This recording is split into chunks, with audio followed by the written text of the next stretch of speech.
Hello friends, स्वागत है आप सभी का फिर से मेरे यूट्यूब चैनल गुमंतु गणपत पे। और अभी मैं हूँ अपने रूम में।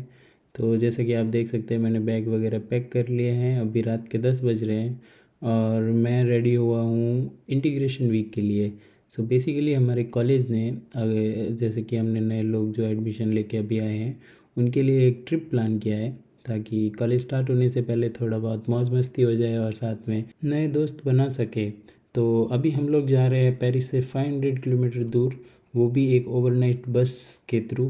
तो जो वो बस एक्चुअली कॉलेज ने अरेंज की है। तो चलिए फिर चलते हैं अभी स्कूल अपनी जर्नी शुरू करने के लिए। ओके, सो यहाँ पे हम लोग निकल चुके हैं। मेरे साथ में मेरा एक और दोस्त है। अभी हम लोग जा रहे हैं मेट्रो स्टेशन पे, वहाँ से हम जाएंगे स्कूल।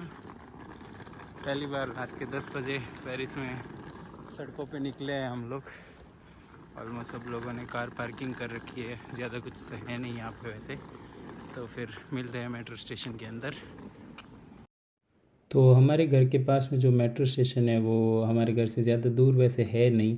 तो थोड़ा सा चलने के बाद में ही हम लोग पहुँच गए मेट्रो स्टेशन पे। और यहाँ पे जो मेट्रो स्टेशन है वो एक्चुअली अंडरग्राउंड में बना हुआ है। तो यहाँ पे हम आ गए और ये नीचे की तरफ सीढ़ियाँ जा रही है। कोई गेट वेट कुछ नहीं है यहाँ पे, सीधा नीचे अंडरग्राउंड के अंदर जाना पड़ता है सीढ़ियाँ उतर के। हमारे पास में वैसे एक बैग था जिसको हमको उठा के सीढ़ियाँ उतरना पड़ा। नॉर्मली कुछ जगह पे एस्केलेटर्स भी देखे हैं मैंने पेरिस के अंदर मेट्रो स्टेशंस में, लेकिन ये वाले स्टेशन पे एस्केलेटर वगैरह कुछ नहीं है। तो सीढ़ियों से नीचे उतरते ही हम लोग सीधा दूसरी साइड जा सकते हैं जहाँ पे टिकट वगैरह लेने की सुविधा है। और क्योंकि मैं पहली बार यहाँ पे मेट्रो के अंदर जा रहा था तो मेरे पास कार्ड तो अभी तक आया नहीं था। तो यहाँ पे जाके मैंने इस मशीन से पहले एक अपना टिकट लिया और फिर हम लोग चले गए नीचे की साइड। तो ये जो और एक बार नीचे सीढ़ियाँ उतरने के बाद में हम लोग सीधे पहुँच गए प्लेटफॉर्म के ऊपर। तो यहाँ पे जो प्लेटफॉर्म है वो मेरे को कंपैरेटिवली काफ़ी छोटा लगा, अगर मैं बात करूँ बेंगलोर मेट्रो की, क्योंकि मैंने उससे पहले बेंगलोर मेट्रो और हैदराबाद मेट्रो के अंदर ट्रैवल किया है। तो वहाँ पे प्लेटफॉर्म काफ़ी बड़े होते थे और यहाँ पे जो प्लेटफॉर्म की साइज़ थी वो काफ़ी छोटी थी। यहाँ पे चेयर्स वगैरह थी जहाँ पे हम आराम से बैठ सकते हैं। वैसे रश के टाइम नहीं बैठ सकते, लेकिन रश नहीं थी तो बैठ गए। फिर यहाँ पे एक सामने की साइड में मेट्रो आई। तो इस प्रकार की मेट्रो है यहाँ पे। एक्चुअली सारी मेट्रो के जो कार्स है वो सब अलग अलग टाइप की है। ये मेट्रो नंबर 7 है पेरिस की। वैसे ये one of the oldest metro है और इसकी हालत बहुत ही ज़्यादा ख़राब है। सब लोग इसको बुरा बुरा ही बोलते हैं, लेकिन फिर भी काम चलाऊ है, हमको अपने डेस्टिनेशन तक पहुंचा देती है, वही काफ़ी है। तो उसके बाद में हम लोग मेट्रो से दूसरे स्टेशन पे पहुंच गए और वापस सेम वही सीढ़ियों से हमको ऊपर चढ़ना था और वहाँ से फिर हम स्टेशन की तरफ बाहर निकल सकते हैं। तो ये जो मेट्रो स्टेशन जहाँ पे हम गए हैं ये स्कूल के एकदम पास में नहीं है। यहाँ से भी बाहर निकल के हमको ऑलमोस्ट कुछ 500 मीटर तक चलना पड़ेगा। तो ये हम लोग आगे बाहर और यहाँ पे जैसे ही हम आए ये डोर ऑटोमेटिकली ओपन हो गया। वैसे बेंगलोर मेट्रो के अंदर हमको एक्चुअली अपना टिकट या फिर कार्ड उसको टैप करना पड़ता है तभी डोर ओपन होता है, लेकिन यहाँ पे वो सिस्टम मेट्रो के अंदर नहीं है और वो सिर्फ आर के अंदर है। तो हम डायरेक्टली मतलब बिना कार्ड को टैप किए भी हम लोग सीधा बाहर आ सकते हैं। तो अभी हम लोगों को चल के अपनी स्कूल की तरफ जाना है। तो चलते चलते मैं बताता हूँ कि स्कूल ने ये इंटीग्रेशन वीक कैसे प्लान किया है और क्यों प्लान किया है। जो मेरी स्कूल है वो है इपीटा। ये पेरिस के अंदर एक इंजीनियरिंग स्कूल है और साथ में ये ग्रैंड इकोल के अंदर भी आता है। तो यहाँ पे मैं अपना कोर्स कर रहा हूँ, master of science in computer science, specialization in data science and analytics. तो आपको इसके बारे में और डिटेल चाहिए तो आप मेरे पहले वाले वीडियो को रेफ़र कर सकते हो। तो मेरे पेरिस में आते ही सबसे पहले जब स्कूल स्टार्ट हुआ तो 3 दिन तक हमारा वेलकम डेज चला। तो वेलकम डेज़ के अंदर मोस्टली उन्होंने हमारे कोर्स के बारे में एक्सप्लेनेशन दी और जो भी डॉक्यूमेंटेशन वर्क, एडमिनिस्ट्रेटर वर्क हमको फ्रांस के अंदर करना है एज अ फॉरेन स्टूडेंट, वो सब उन्होंने एक्सप्लेन किया। साथ ही हमारा बैंक अकाउंट वगैरह ओपन करने के लिए एप्लीकेशन वगैरह दी गई और साथ ही हमको बताया गया कि हम लोग जाने वाले हैं इंटीग्रेशन वीक के लिए। So integration week kind of trip है जो कि पेरिस से दूर है। मतलब हम लोग यहाँ से 500 किलोमीटर दूर जा रहे हैं। तो एक्चुअली वहाँ पे एक रिजॉर्ट टाइप का है जहाँ पे हम कुछ लकड़ी के कैबिन वगैरह बने हुए हैं। तो पूरी स्कूल ने उसकी व्यवस्था की है और हम लोग ऑलमोस्ट 4 बस के अंदर बैठ के अराउंड 180 पीपल हम लोग वहाँ पे जा रहे हैं। और ये हम आ गए स्कूल वाली गली के अंदर। जैसा कि आप देख सकते हैं मेरे आगे ऑलरेडी कुछ लोग चल के जा रहे हैं, उनके पास में भी बैग वगैरह हैं। तो ये हम पहुंच गए स्कूल के अंदर और जैसा कि आप देख सकते हैं और भी स्टूडेंट्स यहाँ पे खड़े हैं। और ये बाहर की साइड में वो लोग रजिस्ट्रेशन वगैरह कर रहे थे, जहाँ पे वो अपना नाम वगैरह लिख रहे थे।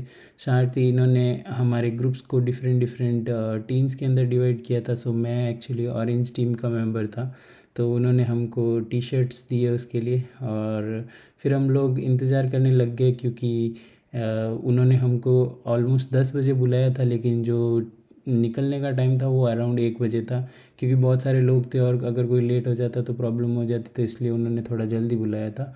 और फिर हम लोग बोर्ड कर दिए बस को। बस में बोर्ड करते ही सबसे पहले यहाँ पे हमारे कोऑर्डिनेटर सर बैठे थे। उन्होंने सबसे पहले हमसे अपना नाम पूछा और कंफर्म किया कि हम लोग सही बस के अंदर बैठ चुके। काइंड ऑफ हमारी अटेंडेंस हो गई। उसके बाद में हम लोग बैठ गए बस के अंदर। तो वैसे यूरोप के अंदर ये मेरी पहली बस जर्नी थी, तो इसके लिए भी मैं काफ़ी ज़्यादा एक्साइटेड था। कुछ अलग टाइप की बस थी तो ऑब्वियसली एक्साइटमेंट तो होनी ही है। सब सेटल होने के बाद में अराउंड 1:30 को हम लोग रवाना हो गए, तो हमारी बस निकल पड़ी। सो बाहर वैसे काफ़ी ज़्यादा सर्दी थी, लेकिन क्योंकि बस एसी थी तो वहाँ पे हमको अंदर हीटर लगा हुआ था, तो हमको ज़्यादा सर्दी वगैरह कुछ फील हो नहीं रही थी। इवन जो हमने जैकेट्स वगैरह डाल रखे थे वो भी हमको निकालने पड़े। और रात को मैंने वैसे शूटिंग करने का ट्राई किया, लेकिन क्योंकि बाहर बहुत अंधेरा था तो ज़्यादा अच्छे से वीडियोस बन नहीं रहे थे, तो मैंने ये रोड का थोड़ा सा वीडियो लिया है, हाईवे का।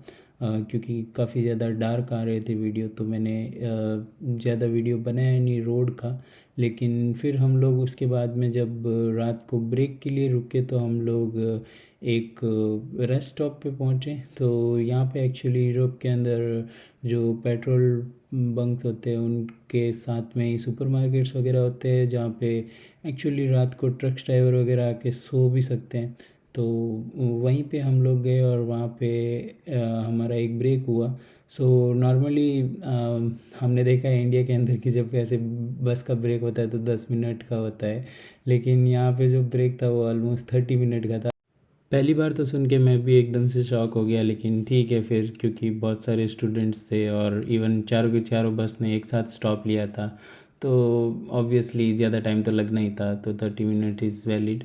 उसके बाद हम स्टोर में गए। यहाँ पे बहुत सारी आइटम्स थी, चिप्स थी, सॉफ्ट ड्रिंक्स थी, इवन खाने पीने के लिए डायरेक्ट जो ब्रेड वगैरह होती है उसके साथ में कुछ बना के रखा हुआ आइटम उस टाइप से भी थी। इवन डेयरी के सारे प्रोडक्ट्स थे, चॉकलेट्स थी।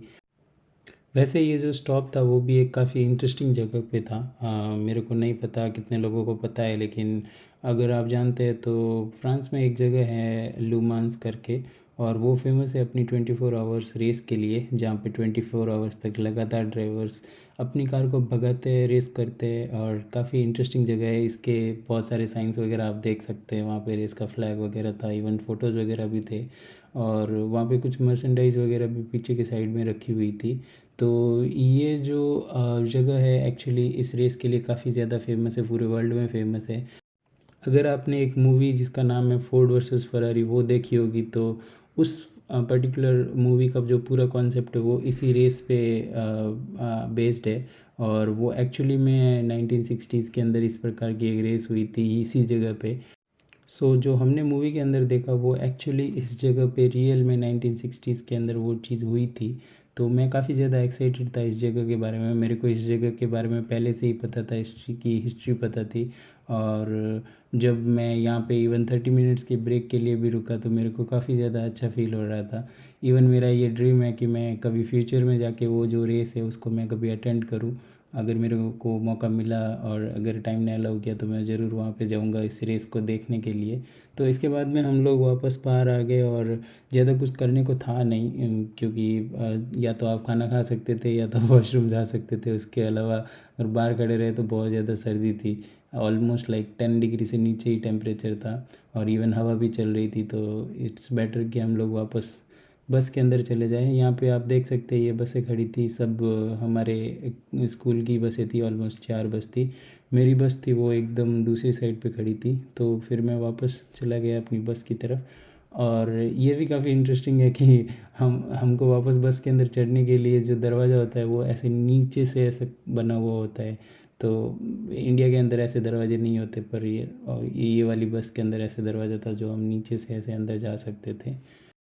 तो मैं वापस चला गया अपनी सीट की तरफ। यहाँ पे एक कॉर्नर में मेरी सीट थी और फिर हम लोग निकल गए यहाँ से वापस अपनी जर्नी को आगे कंटिन्यू करते हुए।